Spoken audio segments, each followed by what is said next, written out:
Olá, meus amigos da Rural Tour, a maior feira de turismo rural do Brasil. Sejam bem-vindos.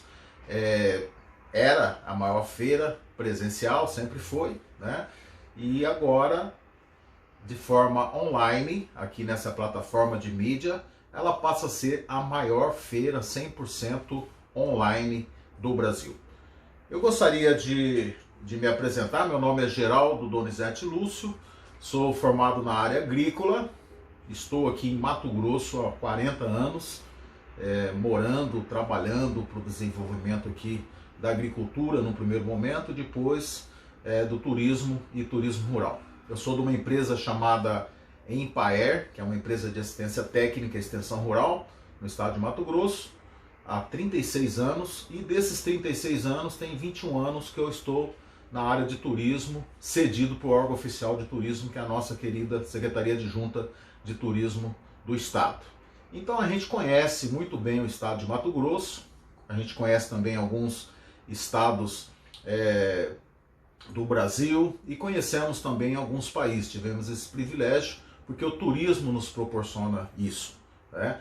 Aí eu tenho especialização em turismo rural, tenho especialização em recursos hídricos, tenho formação na área agrícola, na área de economia e de teologia, e sou autor também do livro Turismo no Meio Rural de Mato Grosso, um livro que eu lancei em 2009, uma experiência de 10 anos de pesquisa no estado, e tenho um pequeno livro também que é uma mini biografia da minha história no estado de Mato Grosso. Esse material você pode encontrar nas minhas redes sociais. Eu tenho um blog, turismoruralmt.com, tenho o Instagram também, turismorural.mt, o meu YouTube é Geraldo Donizete Lúcio e o meu Face é Geraldo Lúcio. Você pode estar me procurando, tá? Nas redes sociais. E dizer que é bom estar aqui, muito bom. Eu vou falar do turismo em Mato Grosso, mas vou estar trazendo uma especificidade, fazendo um recorte do estado, que é muito grande mesmo. Pra vocês terem uma ideia, o estado de Mato Grosso, ele é o terceiro maior estado em território do Brasil. Ele perde apenas para Manaus e perde para o estado do Pará, tá?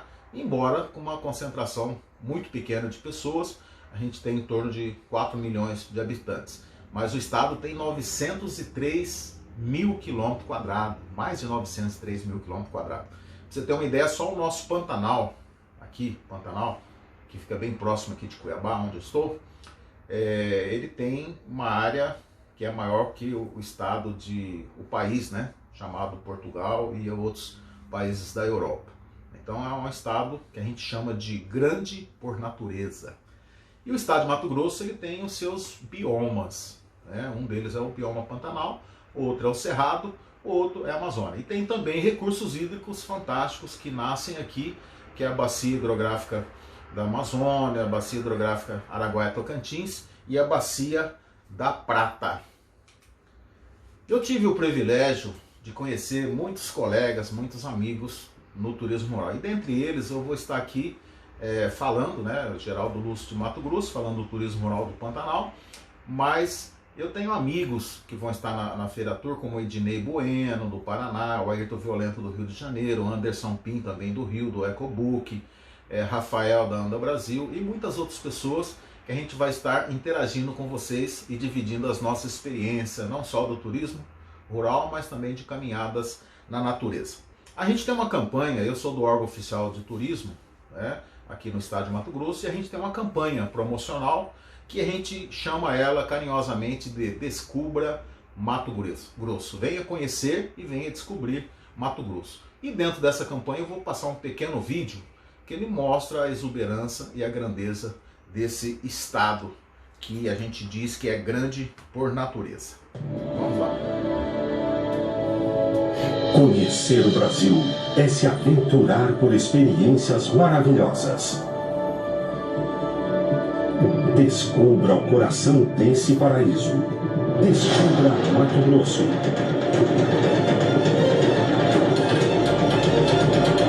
Nosso coração está aberto para te receber. Somos calorosos como a nossa terra. lugar onde as riquezas e culturas se destacam e nos enchem de orgulho. Da cultura ao desenvolvimento. Somos um povo que ama o que faz. Somos o celeiro do país. Somos um estado com 3 biomas, divididos em 4 polos turísticos. Mato Grosso é a terra onde a natureza caprichosamente escolheu para brilhar e nos encantar. Aves colorindo o céu. Fauna e flora fazendo um espetáculo aos olhos. Maravilhas para se aventurar. Cenário de encantos. Seja passeio ou negócios, Cuiabá é porta de entrada para os principais destinos turísticos do estado. Uma metrópole em meio a tanta exuberância da natureza. Sinta-se em casa. Sinta-se no paraíso. Descubra Mato Grosso. Um paraíso no coração do Brasil.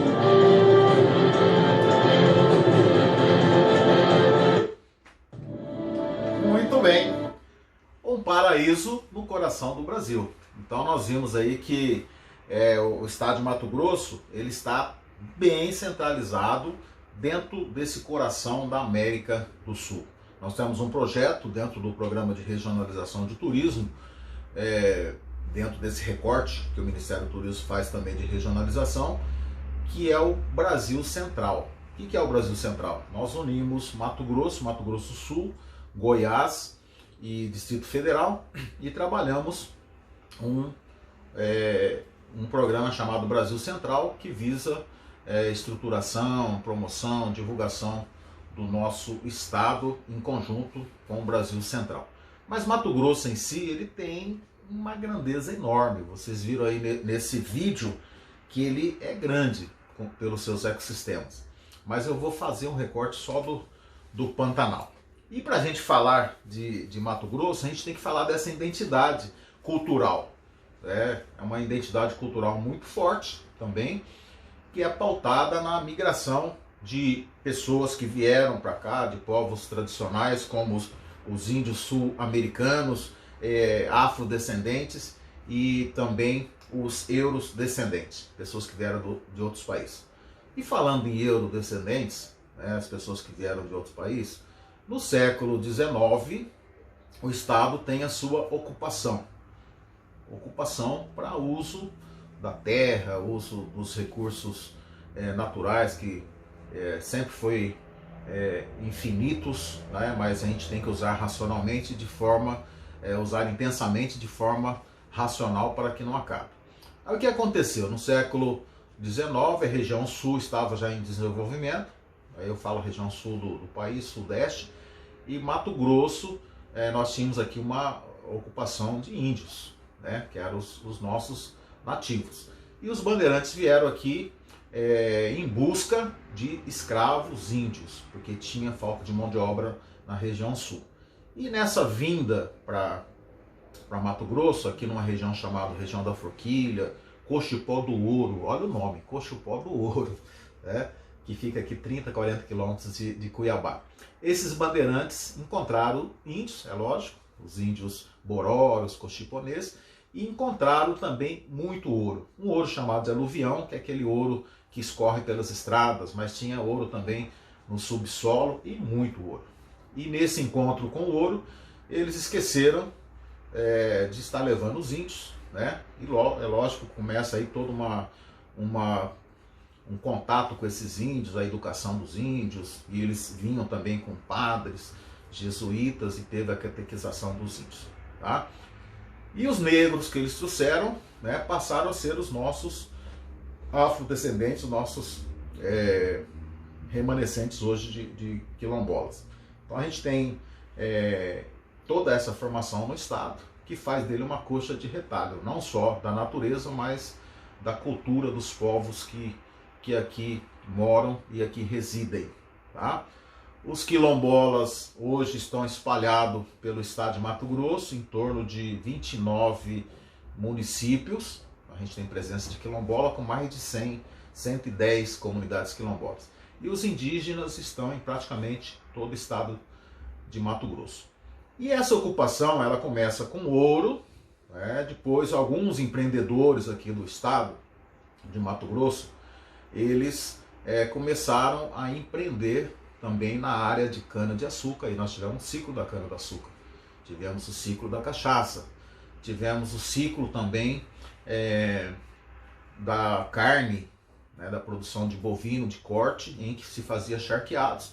E essas grandes indústrias com equipamentos alemães, no caso de açúcar e álcool, e até dos charqueados, se estabeleceram às margens do rio Cuiabá, à margem do rio Paraguai.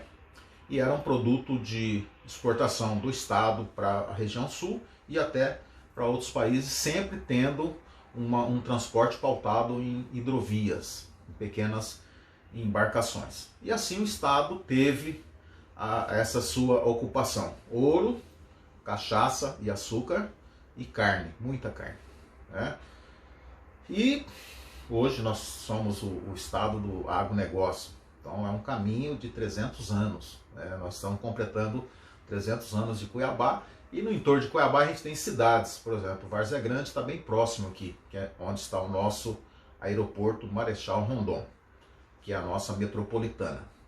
E num raio de 200 quilômetros, a gente tem o nosso Pantanal, com a cidade de Cuiabá como portão de entrada, Várzea Grande, Santo Antônio do Leveger, Barão do Melgaço, que é uma cidade também bem próxima aqui, e a cidade de Cáceres, que é mais longe, dá 220 quilômetros. Então são os portões de entrada para o Pantanal. Lembrando que o Pantanal, ele não é só de Mato Grosso, ele inicia aqui em mais de 50 cidades, numa região que a gente chama de Alto Pantanal, e aí a gente tem um estudo da bacia do Alto Pantanal. É um bioma, E quando a gente fala bacia, vocês imaginem uma grande bacia.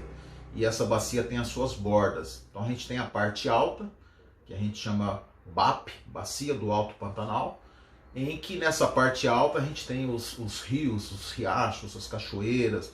É uma região de cerrado, onde tem os nossos municípios de Nobres, onde tem Chapada dos Guimarães, que é a parte alta, que a gente chega até altitude até de 800 metros. E a gente tem o médio Pantanal, porque essa bacia ela vai descendo para uma parte que nós chamamos de superfície, e a gente tem a planície pantaneira. Então o que acontece? O Pantanal, ele tem as suas, dentro do bioma, ele tem as suas especificidades de regiões. A gente trabalha muito essa questão da região do Pantanal. Nós costumamos dizer, e é uma realidade, que o bioma Pantanal é a maior planície alagável e alagada no período da chuva do planeta, do mundo. E ganhou o Pantanal, ele ganhou há uns anos atrás, há praticamente 20 anos atrás, o status de ser uma reserva da biosfera, dado aí por instituições internacionais como a Unesco. E o Pantanal ele tem essas duas estações. Tem a estação da cheia, que nós chamamos de águas de chuvas, e tem o período da seca, que é o período da vazante. Então, quando eu falei da bacia, na parte alta, quando chove, as águas descem para a planície, aí inundam o que nós chamamos de um Pantanal inundado, a área alagável. E a gente tem planície de 50, 70 metros de altitude no Pantanal, muito baixo. E embora sendo uma área alagada, e esse fenômeno ele proporciona para o turista uma escolha, embora sendo uma área alagada, é uma incoerência a gente falar isso, mas o melhor período de visitar o Pantanal é o período da seca. Olha que incoerência. Então o turista ele tem a sua motivação. Eu vou visitar no período das águas ou no período da seca? No período das águas pode visitar também, que aí você vai ver a exuberância das águas. Mas tem um risco muito grande de você não ver os animais, os pássaros principalmente, os bichos, porque no período das águas eles recuam, recuam para procriar, recuam para se proteger em algumas áreas mais altas e não ficam visíveis nas fazendas e nas propriedades do Pantanal. Aí o que o turista faz? Vem no período da chuva, da seca, desculpe. E esse período da seca, ele começa no mês de abril e se estende até o mês de setembro. Aí no mês de outubro até o mês de maio, aí nós temos o período chuvoso. Então nós estamos agora no mês de agosto, no período da seca. E inclusive vocês devem ter visto aí na imprensa nacional o advento das queimadas no Pantanal. No estado de Mato Grosso acontece esse fenômeno, né? E no Pantanal acontece muito nas fazendas. E nós tivemos uma área muito grande de queimada esse ano e tivemos uma umidade relativa do ar muito baixa no estado de Mato Grosso, e o Pantanal que sofreu mais com isso. Mas não vamos falar de queimada, porque já está vindo aí, estamos num período de frio bem gostoso aqui, logo vem a chuva e a natureza ela tem essa capacidade de se recuperar e de se transformar, embora o governo do estado, através dos órgãos ambientais, estão tomando as providências para amenizar a questão da queimada, assim como do desmatamento, que no Pantanal praticamente não acontece. Por quê? Porque é área sensível, não tem como produzir no Pantanal, tá? Com exceção do gado, né? A agricultura é bem incipiente no nosso Pantanal.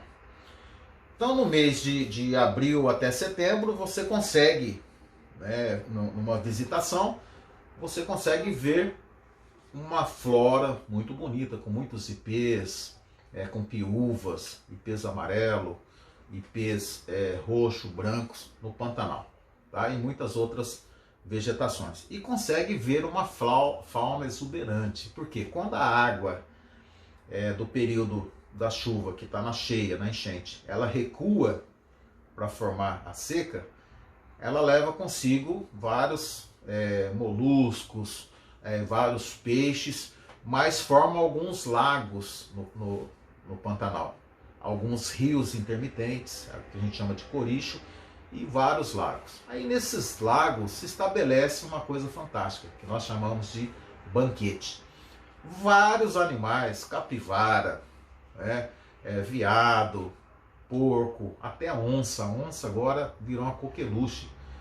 Nós temos um produto fantástico na região do Porto Jofre, em Cáceres, chamado Observação de Onça, de felinos, com projetos fantásticos de segurança, com decreto do meio ambiente, do turismo, para que tenha segurança não só para turista, mas também para piloteiro, para os guias e também para os animais. É lógico, os animais têm que se sentir seguros e protegidos, né? E as onças estão sendo observadas. Então as águas recuam, formam esses lagos e concentra ali nesses pequenos lagos intermitentes os alimentos que os pássaros gostam e também alguns animais, jacarés. A população de jacaré no Pantanal é muito grande, tá? Então você consegue nas fazendas, adentrando as fazendas do Pantanal, que se transforma agora em pousada com o advento do turismo, né? Você consegue visualizar esses banquetes com esses animais, né? E que dá uma visualização muito legal da flora e da fauna.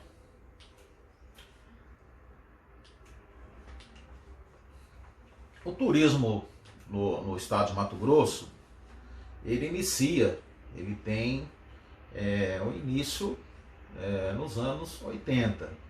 Só para falar um pouquinho dos fatores históricos, em 1974 foi criado no estado de Mato Grosso um conselho de turismo, que nós já tínhamos a Embratur, a nível nacional, que foi criado também nesse período, e o estado de Mato Grosso cria uma empresa chamada Turimate.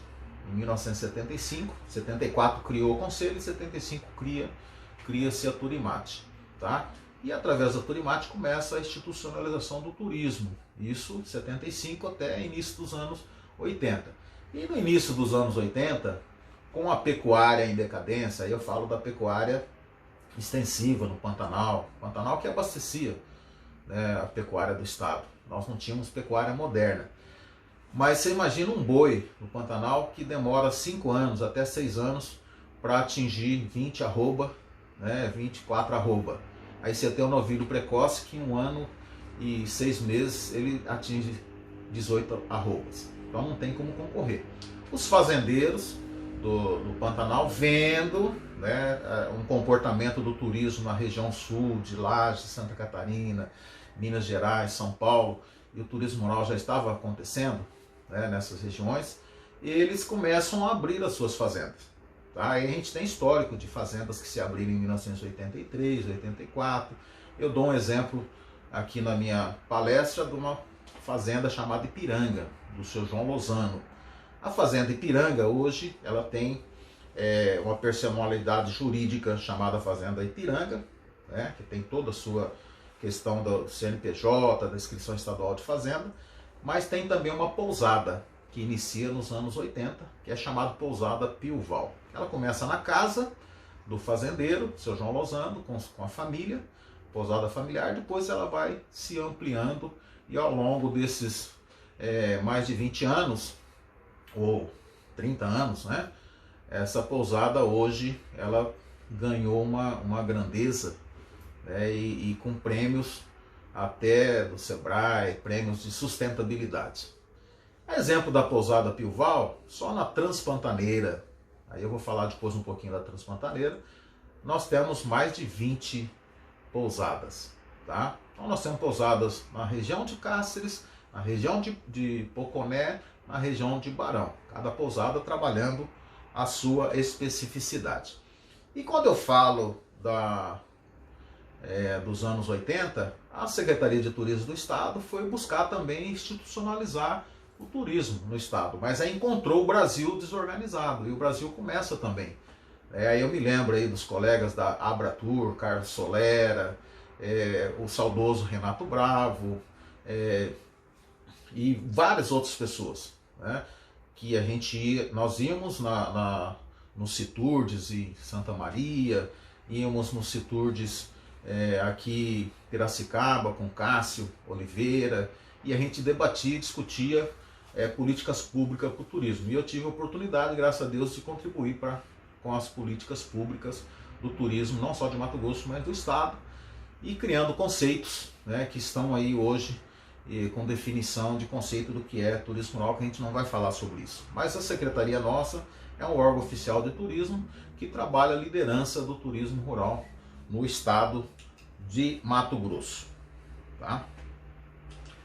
Vocês desculpem. As pousadas do Pantanal, que foram se abrindo nos anos 80, elas têm uma estrutura de atendimento, né?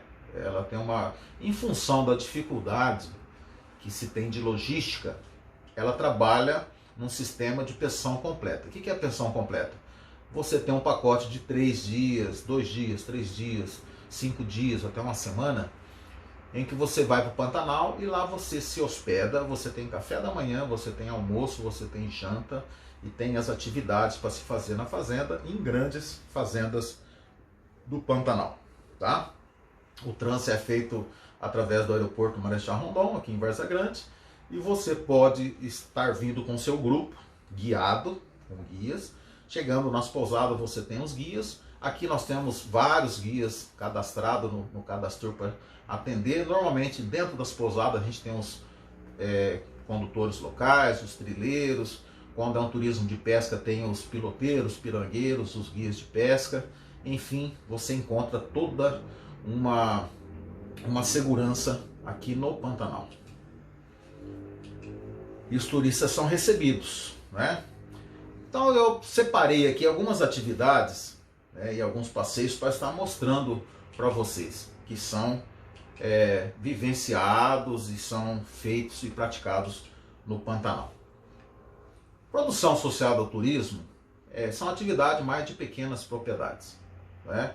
As grandes fazendas não se atêm a essa questão da produção. O que eles fazem? Num processo de sustentabilidade, eles adquirem essa produção, que nós chamamos de associada ao turismo, dos pequenos agricultores que estão no Pantanal, uma boa parte deles residindo na parte alta, na parte que a gente chama de cerrado do Pantanal. que são os quilombolas, são as comunidades tradicionais, alguns assentamentos e até alguns índios, que a gente encontra ainda como os guatós. E qual que é a produção associada ao turismo que eles têm? São oriundas dos saberes e fazeres dele. E nós aprendemos isso no Ministério do Turismo. Tudo aquilo que o homem faz, né, o turismo se apropria, o turismo pega como sendo dele, né, e leva isso até o turista. Então a gente tem duas vertentes da produção associada ao turismo. Uma que é da porteira para fora, em que o agricultor ele produz e leva para os eventos, para a demanda de hotéis, de feiras e etc., eventos de turismo. E outra, levando também para as pousadas, né? E outra quando o turista tem uma curiosidade, um interesse de visitar a propriedade e ver o processo de produção. Aí é o turismo rural acontecendo. E aí a gente tem mel, tem doce, tem os licores, as cachaças, açúcar mascavo, né?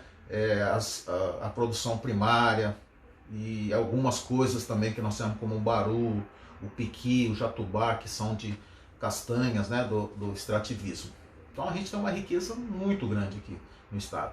Por isso que a gente fala que é grande por natureza. Você tem que vir aqui visitar e conhecer o nosso Mato Grosso. Então a gente tem a produção associada ao turismo. Dentro da cultura, que está na produção associada também, a gente tem as manifestações culturais. E a gente tem duas fortes, uma chamada siriri e outra chamada cururu. O siriri é uma dança de roda com pares, né? E tem ritmo, uma mistura de ritmo espanhol com ritmo até paraguaio, e indígena, né? E quilombolas. Mas é uma dança típica e ela é dançada ao som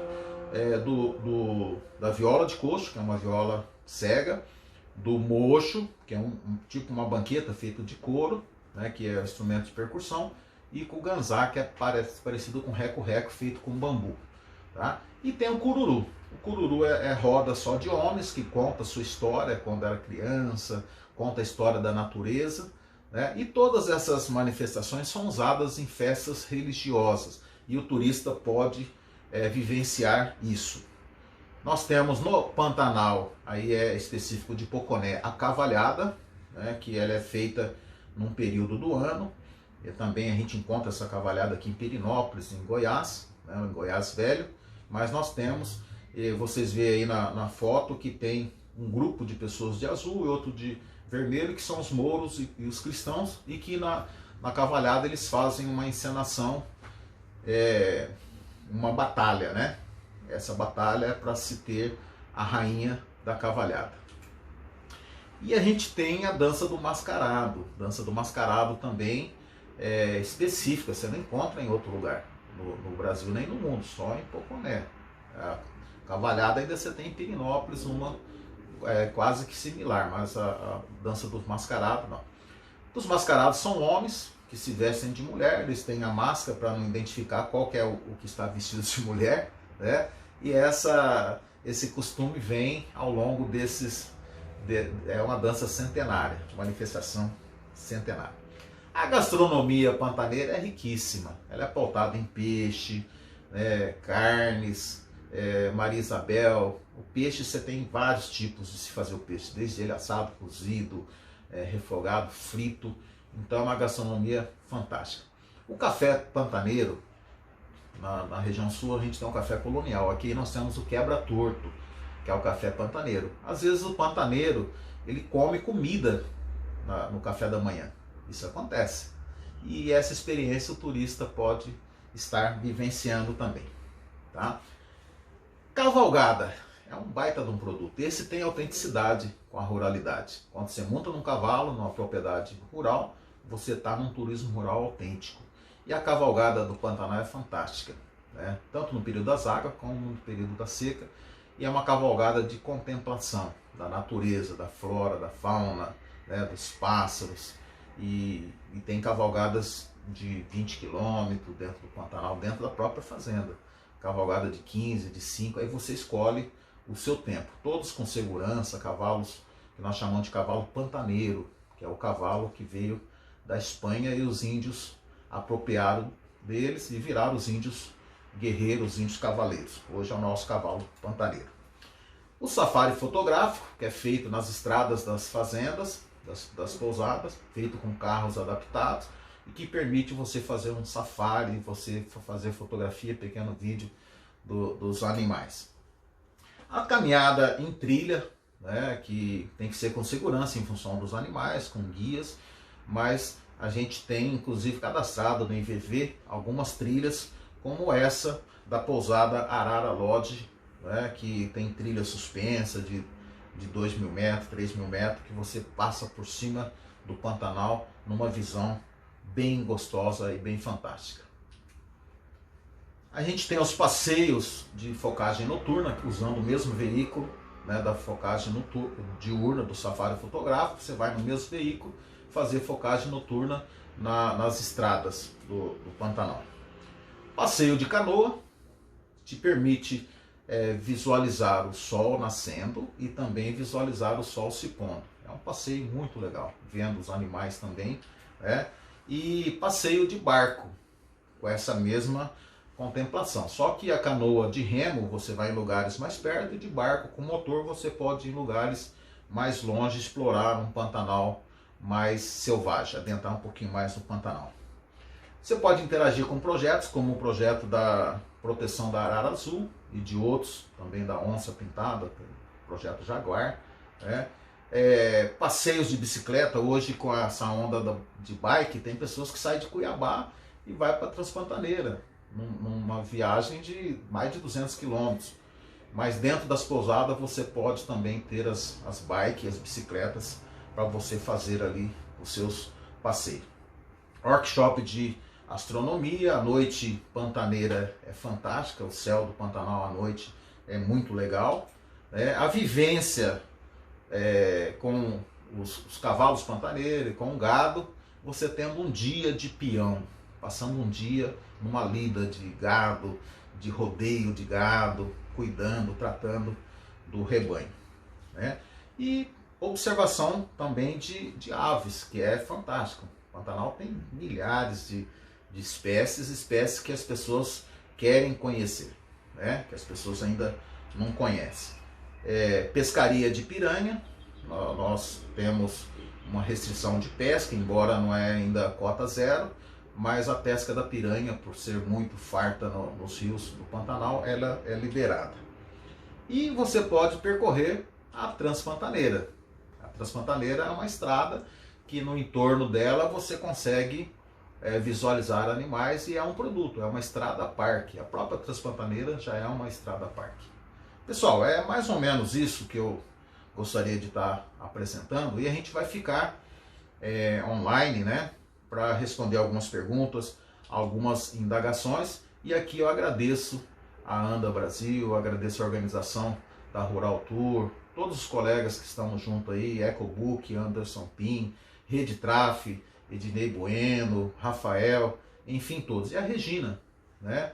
A Regina do Sebrae Paraíba. Muito obrigado por essa oportunidade e venham descobrir e conhecer o nosso estado de Mato Grosso. Obrigado, pessoal.